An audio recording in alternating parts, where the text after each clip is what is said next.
诚意单飞3个月，我把这张损益表一层层拆给你看。一个人在最顺的时候主动把自己拆出来，你想想看啊，2025年这一年，他手里3部剧连着播，热度都很高，招商也都很强。换别人，这时候是什么状态？是赶紧续约，抱紧大腿，把热度榨干。可诚意偏偏在这个点上，约满不续，自己开了家100%控股的工作室。哎，怎么说呢？半夜睡不着，想起这事的时候，我脑子里就一个问题转来转去，一个顶流，明明牌面这么好，为什么偏偏选在最好的时候，把命运从别人手里拿回自己手里？今天这期我不站队。网上现在2拨人，一波说这是爽文逆袭，一波盯着那几个数字唱衰，我都不太认同。我想干一件别人没怎么干的事，我把这件事当成一张损益表，一层一层包给你看。表面一层，媒体没说的一层，再往下真正的赌注一层，最后包到底，你自己判断这步棋值不值。行，那么问题来了，咱们先从最表面这层说起。第一层，你看到的是什么？事情说起来其实很简单。2026年1月中旬，诚意跟欢瑞世纪那份8年的经纪合约到期了。注意啊，是到期，不是闹掰。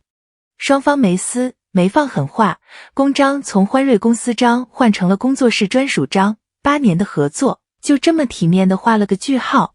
然后他名下那家早就注册好的工作室叫永康奇缘影视文化，正式接管了他全部的事业，他本人100%控股。听到这儿，很多人第一反应就是哇，独立了，自由了，爽文，我得说啊，这个反应对，但是太浅了。你别小看和平分手这4个字，在内娱，艺人离开老东家，能做到零纠纷、零对簿公堂，连一句阴阳怪气都没有的，少之又少。这背后不是运气，是议价能力。说白了，你手里得有牌，对方才愿意跟你好好坐下来谈。诚意能体面收场，本身就说明他在这张桌子上是有分量的那一方。跟老粉聊起这个的时候，有人说了句话我特别认同，体面从来不是软弱，体面是实力撑出来的。好，第一层就这么多，但如果只看到这一层，那跟刷个热搜没区别。重点来了，我们往下包。第二层是那张没人愿意完整给你看的损益表。媒体写这件事的时候，特别爱拎出来几个数字，说诚意的代言从20多个掉到了10个上下，说他手里有几部待播剧还没定档，说有一批商务在这次换约的过程里流失了。我知道这几个数字摆出来，唱衰的人立刻就来劲了，你看吧，单飞就是要付代价。但是等等，有个细节，这账不能这么算。我先把这个背景说完，不然你听不懂后面。商务真空期，这是个行业里的标准词儿。任何一个艺人，只要换约，只要单飞，从旧团队交接到新团队，从旧合作过渡到新商务，中间一定有一段空窗。这不是个人价值出问题，这是模式切换必然要交的成本。就像你换工作，再牛的人，入职新公司头1-2个月也得磨合，对吧？所以你看，那些流失的商务，那20多掉到10，他不是市场不要他了，他是他主动选择，用一段过渡期换一个长期的自由。而右边这栏，媒体就很少完整给你算了。成立100%控股的工作室意味着什么？意味着他拿到了选角的否决权，以后什么剧本能接，什么角色能演，他自己说了算。意味着自主公章，商务怎么谈，节奏怎么排，不用看任何人脸色。意味着片酬分成的结构整个变了，过去要分给公司的那一大块，现在是自己的。你把这张表左右一对照，我跟你讲，左边失去的是可以再赚回来的，是过渡性的，右边得到的是结构性的，是一辈子的主动权。这就是第二层。媒体只给你看了左边那一栏，然后让你以为这是一笔亏本买卖。哦，对了，关于那些代言商务的具体数字，信源其实不够硬，是业内传闻，我把它当参考，别太当真。但大方向，真空期这个逻辑是站得住的。那么顺着这个思路，我们再往下包，第三层。这一层是真正的赌注。第三层得先说一个很多人没意识到的事，衡量一个艺人其实不是一个市场，是3个市场。第一个，招商市场，就是品牌方愿不愿意花钱请你。第二个，收视口碑市场，就是观众买不买账，评分高不高。第三个，平台采购市场，就是平台愿不愿意为你的剧砸钱。这3个市场，他们的逻辑是不一样的，有时候甚至是拧着的。而诚意2025年这3部剧，恰恰就撞上了一个很有意思的 paradox， 招商力极强，品牌抢着来，但有一部分声音说，收视口碑没完全跟上预期。我先把这个说清楚啊，别误会，有人说这几部剧魔改原著，资本力捧配角加戏，这是网上的一种声音，我先摆出来。但你品，你细品，这话翻译成人话是什么意思？是剧本的问题，是项目的问题，是资本配置的问题，它恰恰不是演员的问题。在一个剧本被魔改，戏份被稀释的框架里，任何演员都很难发挥到满分。可诚意在那种框架里，3部剧的热度还能扛得稳稳的，招商一个比一个强，你说这是什么？这是个人号召力在硬扛项目的短板。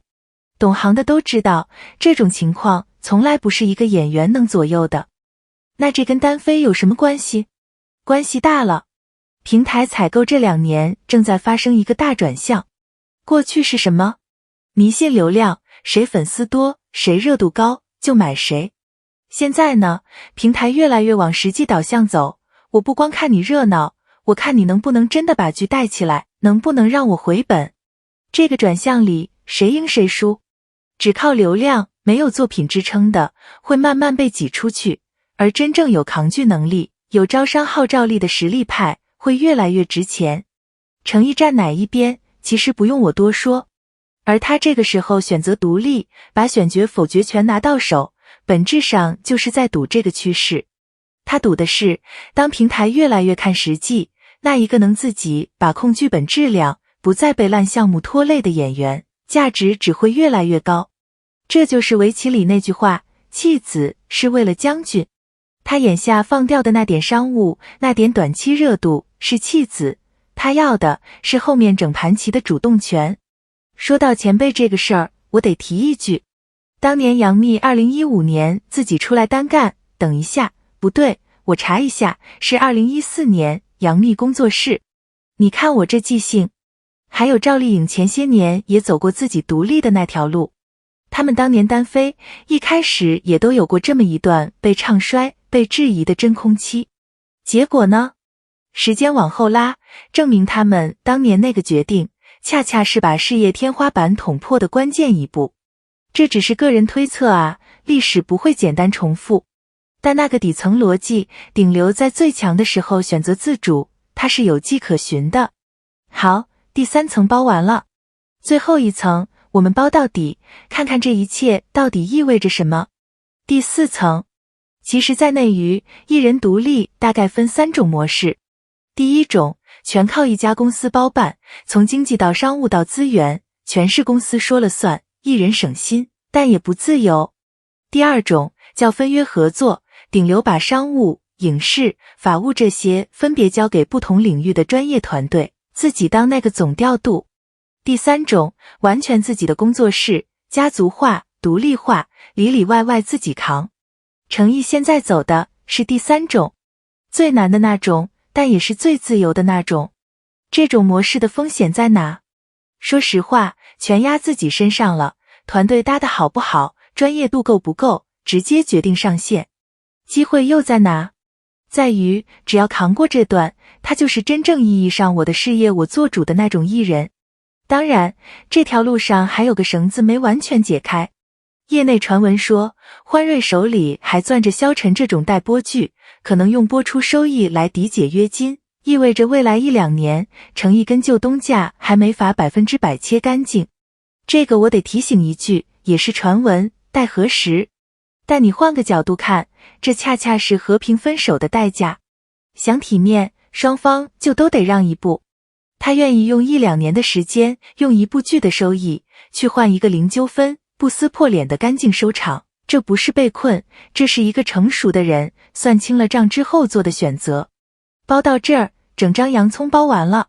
我们回头看看最开始那个问题。我一开始问，一个顶流为什么偏偏在最好的时候把命运从别人手里拿回自己手里？现在我的答案是，正因为是最好的时候，所以才拿得回来。你弱的时候没人跟你好好谈，你强的时候才有资格体面的走，自主的选。诚意这步棋，表面看是放弃了一堆短期的东西，往深里看是一个把自己当成长期价值股，而不是短期流量的人做出的判断。短期的真空期会过去，代言会慢慢回来，待播剧会一步步定档。但选角否决权、自主公章、自己说了算的那份底气，这些是拿回来就不会再丢的东西。懂它的人会懂，这种在最高点选择对自己负责的清醒，不是谁都有的。时间会证明这盘棋下得到底有多远。回到最开始那个问题，值不值？我现在的答案是值，而且这步棋的回报可能要好几年后我们才看得全。好，这期就聊到这儿。你怎么看诚意这次单飞，是爽文，是赌局，还是一步好棋？评论区咱们接着聊。